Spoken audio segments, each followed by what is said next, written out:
Hello and welcome to today's webinar hosted by Cetero, looking at Oracle licensing and the 4 gotchas that you need to avoid in 2020.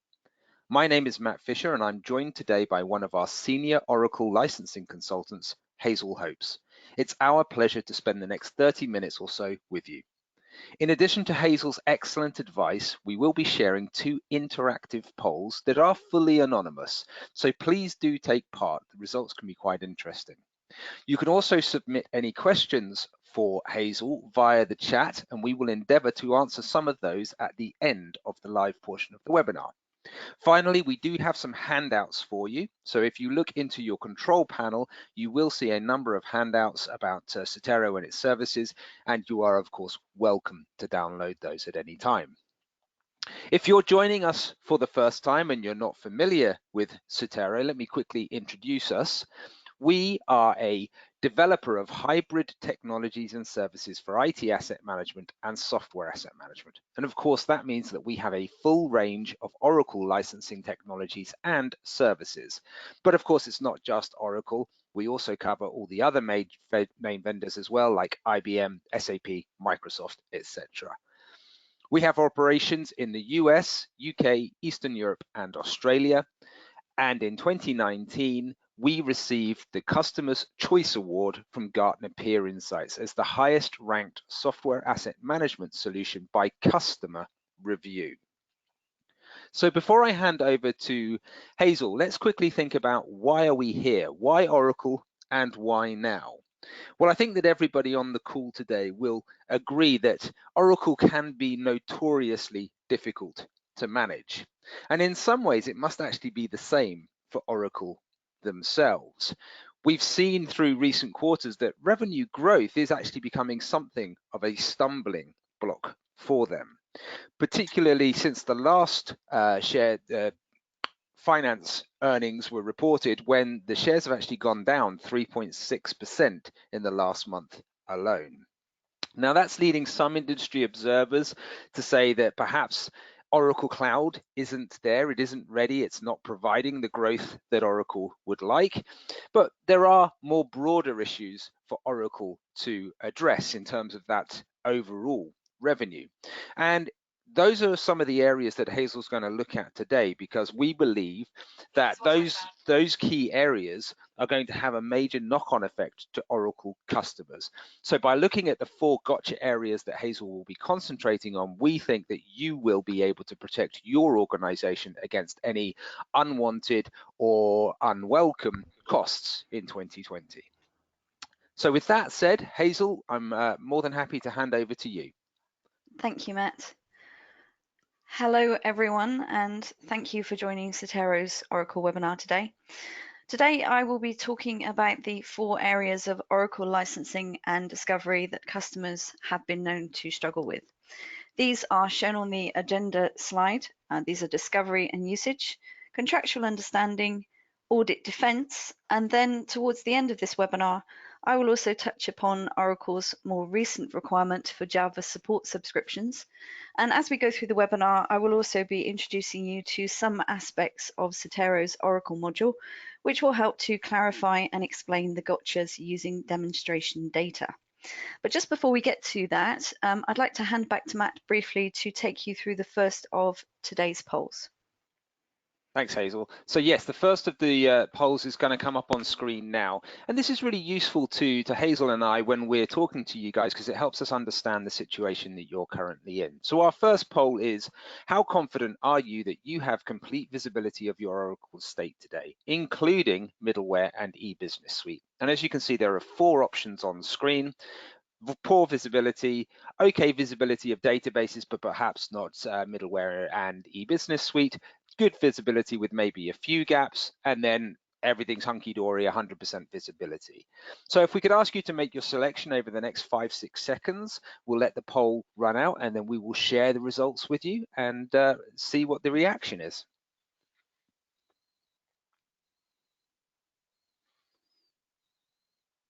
So just about half of you have voted so far. So if you would like to take part in the poll, please do so. And I will close the poll in 5, 4, 3, 2, and 1. So let's quickly share the results with you, and quite a nice mix here, Hazel. Seems like we've got a good variety of different people on the webinar with us today, but certainly not that many saying that they've got complete visibility of all things Oracle, and I guess we're not surprised by that. Not remotely surprised, no. It's a common problem with trying to document the length and breadth of an Oracle estate, and the bigger the organization, the bigger that problem is likely to be as well. Excellent. Let me just hide the survey and over to you again. Okay, perfect. So moving along with the webinar presentation then. First of all, so let's talk about Oracle discovery and usage and why that's a problem. So the common problems when documenting an Oracle estate are usually environments in a business which sit outside of the production. So it's things like testing, development, disaster recovery, and perhaps even environments that have been created for specific projects which have not been decommissioned since the project completed. Now, with Oracle database products, these are reasonably easy to identify. Middleware, however, is notoriously difficult to establish. A network search might find a single component or perhaps a start WebLogic process, but how would you identify the full licensable product? There are many approaches to documenting an Oracle estate. Official Oracle audits will require you to run scripts. Oracle will call this the LMS collection tool. Some customers choose to maintain an offline Excel-based Oracle Server worksheet, while others will use an inventory tool such as Cetero. The gotcha here is that if you do not, as an Oracle customer, know or understand your Oracle estate, you're at risk of a hefty bill should you be audited, where you could be using products for which you do not have sufficient licensing. This bill will not only include your licensable consumption, but is also likely to include back support charges for support and maintenance. Typically, these will cover 2 years. It's also possible you could be using some products without realizing. This is particularly true of Oracle database options and packs. And at this point, I will just bring into view the Cetero for Oracle screens, so I can explain a little bit about why this is so. So Cetero for Oracle not only finds instances of licensable usage, but it will also give you some clarity on why it's deemed to be licensable. So in these option screens that I'm just bringing up for you now, you can see that we not only provide data about the licensable option, but we explain why it's licensable. So in this case, if the partitioning feature is using an Oracle generated schema, it would be included with the database licensing. However, when partitioning is used by something other than Oracle schemas, it becomes licensable as user partitioning, which is this row that you can see on the screen here. The question, though, becomes what's triggering that licensable partitioning option. In this case, this top part of the screen here tells you the owner of the partitioning for this particular table. And in this case, the partitioning option would indeed be licensable. As a side note, some of you may not be aware that the most recent release of Oracle Database 19c licensing documentation, this will be the one dated December 2019, now includes spatial and graph and also machine learning in the license for Oracle Database Editions. Both of these were previously separately licensable, so this is a change to the options available with Oracle Database. Also, with Standard Edition 2.19c, real application clusters is no longer supported. So if any of you are running RAC within a standard edition environment, let us know towards the end of the webinar and we can provide the related support link for you. So in summary, mapping your estate is key. Once it's done, future modeling becomes easy, as does migrating between versions or editions and reharvesting licenses for the future. Now, once you've documented your Oracle estate and you've understood the usage profile, then you must have a look at your contractual information and understand the terms you've agreed to be bound by. So why is this a gotcha? Because Oracle contracts, particularly customer-specific ones, are notoriously complex. They can stretch to many, many pages, and it's easy to overlook important clauses. Larger companies will often have a list of smaller subsidiaries that they want to include in their licensing agreements, and a list of these is usually found in the appendices of an Oracle document. It will list all of the entities who can, and in some cases, who cannot use or access your Oracle programs. And as the parent company, it's very often your responsibility to devise a way to ensure all the subsidiaries are operating within the parameters of the master agreement. Some other common clauses are the territory clause. Does your Oracle contract define a restriction about where you can use the products? If this is in your master agreement and you've ordered Oracle products under that agreement, then all of those products are governed by the territory terms. There are also other items such as usage restrictions. This is different to territory in that they are how and not where you can use the Oracle products. For example, a business intelligence product might only be for use with a specific internal business system such as HR or finance. And once you've analysed all the clauses within the master agreement, there are then various ways you can purchase an Oracle product. These are often referred to as metrics. Examples of these are Processor and Named User Plus. Most businesses will choose to license by Processor, as this negates the need to track their user population. However, if the user base is small, user licensing can be more cost-effective as it is cheaper to buy. User licensing comes with its own set of complications, however. There is a concept of a user minimum to be applied, as well as clauses around licensing users in front-end applications. Newly purchased products are shown on order documents. These documents will contain all of your Oracle products, a year's support charges as standard, the quantity ordered, the metric which determines how you measure them, and also your use rights. This document is usually governed by a master agreement, be that an online OMA or something more specific to your organization. Once you've had the product a year, Oracle will then introduce rolling support and maintenance contract renewals. These come in the form of support contracts, and because Oracle have a policy in which they will try to enforce the support one, support all approach, it means you rarely gain any monetary advantage by dropping a CSI from the existing support contract, and you're required to support all products in a license set. It is therefore much better to keep support contracts separate if you can. This gives you some wriggle room to drop a whole contract when you need to. Be aware though that dropping many support contracts will lead you to license reviews. So now you're in a position to hopefully have understood where your Oracle estate is deployed, what is in use, and what your contractual information actually says. But what about the official Oracle audits? It goes without saying that this is a major gotcha.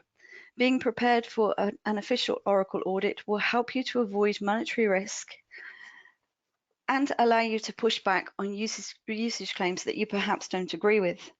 Built into every agreement is an audit clause. This gives Oracle the right, upon 45 days' notice, to audit your use of their programs. This clause was also recently amended to ensure customers would run Oracle scripts.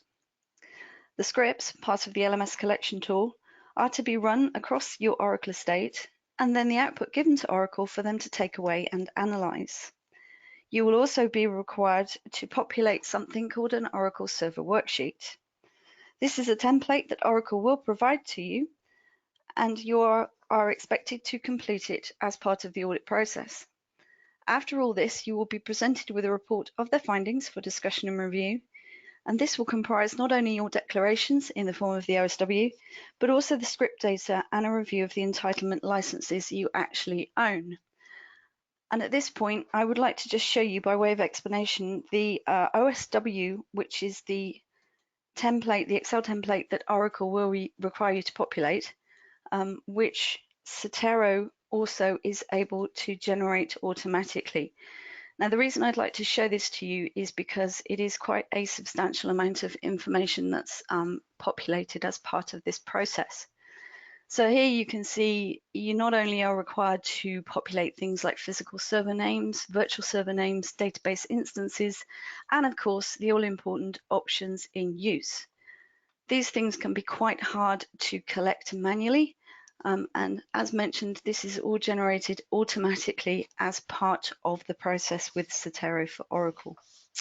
Now, you cannot make an audit request go away, but you can choose a time which is most convenient to your business. 45 days notice means this is the time you are allowed to take to respond to an audit request. During that 45-day period, You can review the resource availability inside your business. The resource availability are the people who are going to complete all of the many and varied tasks that Oracle will request. And then you can decide if resource bandwidth allows for it. If it doesn't, maybe a company project is starting or key personnel are on holiday leave, it is reasonable to communicate this to the Oracle audit team and delay the start of the audit until such time as resource allows. You also need to be very clear with Oracle about the audit scope. If you have more than one agreement, check which one they are auditing against. If it's not clear on the agreement, confirm the regions they will be auditing. For example, is it only a regional entity rather than a global one? Also, be clear that it is only in relation to the licensing you actually own.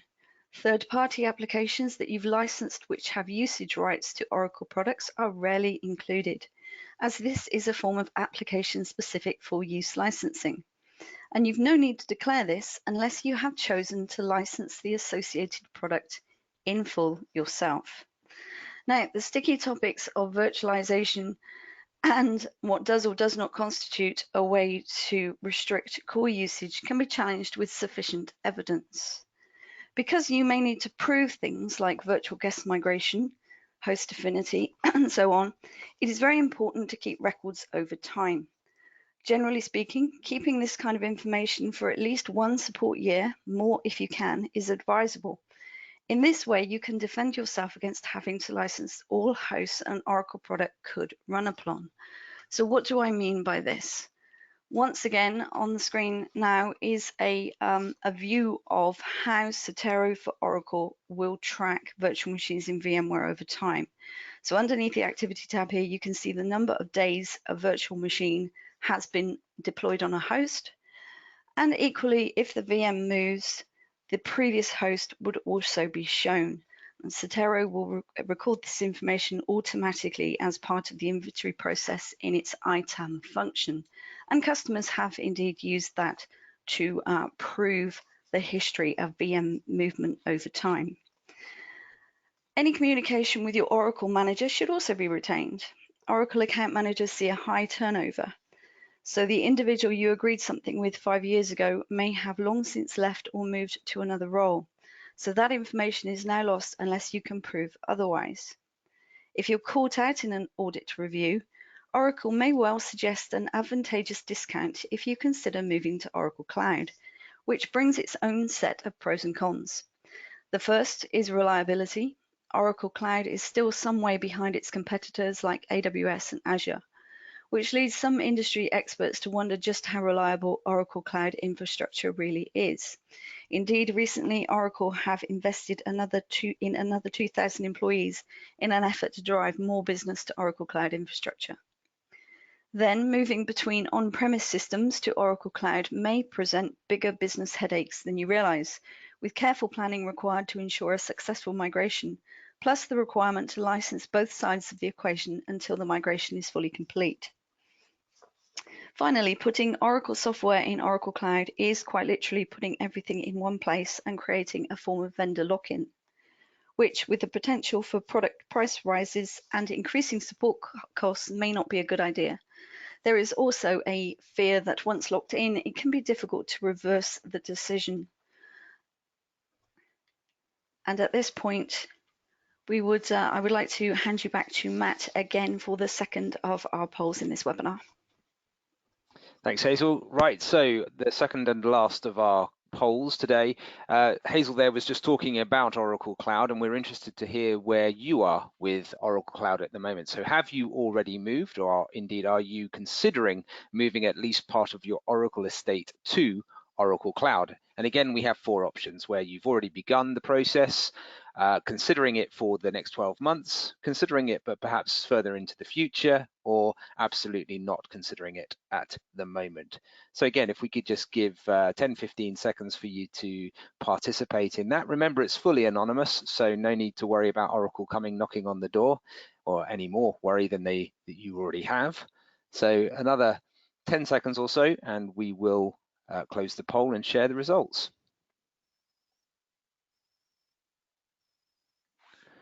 Okay, and we're going to close it in 5, 4, 3, 2, 1.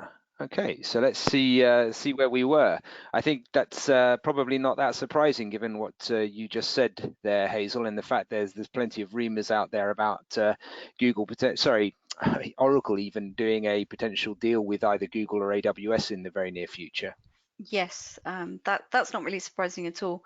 I think people have a natural caution about moving to Oracle Cloud and will probably look for an infrastructure partnership rather than a direct move.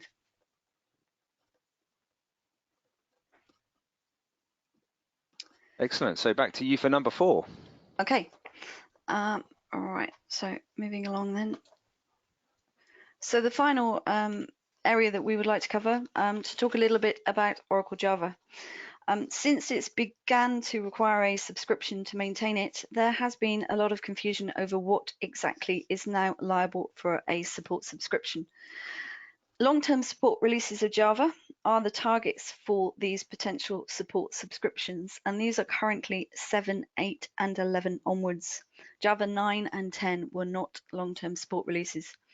However, with Java 11 onwards, the license you are agreeing to has substantially changed in that you agree to support these releases or lose the right to use them. Now, this will apply to commercial environments, so using it in a business sense rather than a development sense. Releases prior to Java 11 have probably been downloaded under the OTN agreement. This means you have a perpetual right to use the product, and whether you choose to patch and update and therefore require a support subscription or remain static is entirely up to you. The Java components cover both JRE, which is the runtime, and also the developer kits. The gotcha here is, well, actually there are two. Firstly, why bulk buy support subscriptions if only part of your estate requires patching? But secondly, there is another gotcha, which we're going to sound a note of caution about, and that's which is if you exclude the ability to patch or update Java when there are known security flaws, that does carry its own risks. Ultimately, we believe the decision is per customer based upon their own knowledge of the Java estate and the business critical value of it, rather than a knee-jerk reaction to a new Oracle policy. In Sotero's view, not only understanding which versions of Java you have, but also understanding how many and how frequently updates have been applied is key to knowing whether or not to acquire a subscription. Also, other Java can play a role. This is either through a third party like IBM or SAP, and therefore licensed as part of that product, or it could be bundled with Oracle middleware components and therefore covered by that licensing. Understanding the many iterations of Java, their source and usage is critical to keeping your support subscriptions under control. That said, pricing is deliberately set to be a low-cost option with bigger estates, desktops starting at approximately £2 per month and processors at £20 a month. Java pricing also works in banding, so larger estates should pay less. So in conclusion, we've talked about the importance of documenting your Oracle estate, and we've talked about understanding what contractual obligations you have and how to prepare for an official Oracle audit, and finally, a brief discussion on Oracle Java. So that concludes the slide and set part of this webinar presentation. Thank you very much for your time. I hope you found some of this information useful, and now I'll hand back to Matt. Excellent. Well, thank you again, Hazel. And in fact, you can't sort of step away from the mic too quickly because I do have some questions from the audience for you. So the first one is, we've talked there right at the end about Java. Somebody asking online, what is the audit risk associated with Java at the moment? At the moment, we believe that Oracle will allow customers a settling in time with Java licensing subscriptions. We expect to see them tagging Java audits in with official audits, and probably that will happen towards the end of this year, we expect. Okay, and I suspect that the person that submitted this next question was in our first two categories in the first poll. But the question was, if I have good visibility of my databases, does middleware really matter? Question mark. I believe it does. If you have a set of middleware licensing, then there is no reason that Oracle would not be able to audit you. Their scripts do in fact pick up a large portion of middleware. I don't think it's something that you can be complacent about, and I think you do need to understand and be able to defend your usage of middleware. Excellent. Good. Well, thank you for that. And indeed, thank you to everybody that's taken the time to spend the last 25, 30 minutes with us on this webinar. I hope that you found it really useful. And it is, of course, just one of a series of webinars that we run. All of the webinars that we've held to date over the last 3 months are now available in the events section of the Cetero website. And indeed, we have a new webinar coming up in just a couple of weeks' time. And rather than looking at a particular licensing topic, this time we're looking at you guys. How can you potentially develop skills that will net you a pay rise, promotion, or a new job in 2020? We'll have the registration link for that upcoming webinar in the thank you mail that will be with you later today. And remember, of course, we have the handouts available. Those can be downloaded directly from this, or indeed we have covered a lot of information today. So if you would like to have the opportunity to speak one-on-one with Hazel or one of her other Oracle licensing colleagues within Cetero, if you use the contact form on the website, we'll be more than happy to arrange that for you. But for now, we're close to our 30 minutes. So thank you again for your participation. Thank you for those that took part in the polls. Enjoy the rest of the day, and we hope to see you again soon. Thanks and goodbye.